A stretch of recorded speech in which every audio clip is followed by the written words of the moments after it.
Cedric Lee, umamin na siya mismo pala ang nang-rape kay Denise Cornejo.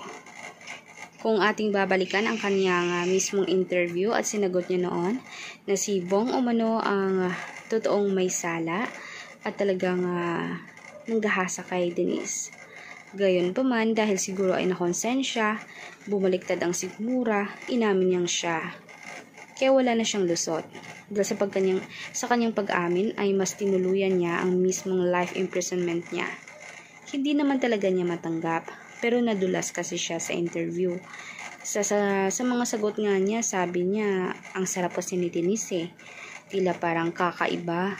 Doon pa lang malalaman mo talagang matinik siya sa babae. Alam naman nating ex-wife niya si Vina Morales at may anak na silang dalagita. Kung saan nakakahiya naman talaga dahil akala ng anak niya ay walang kwenta, talagang ama niya sa totoo lamang ay talagang totoo naman na kriminal ang tatay niya. Sayang lang dahil mula pagkabata ay hindi naman niya naalagaan ito. Gayon pa man, gigil na gigil ang mga ex-wife ni Cedric Lee dahil parang pagnanasa lamang sa babae ang kanyang ginawa at tinuluyan na lamang niyang iniwan at ipinagpalit kay Denise Cornejo. Pero hanggang ngayon, true to love pa rin sila. Mahal niya umano si Denise.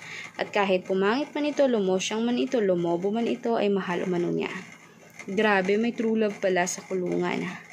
Kaya guys, anong makukomento nyo dito? I-komento nyo ang inyong mga suggestion o opinion.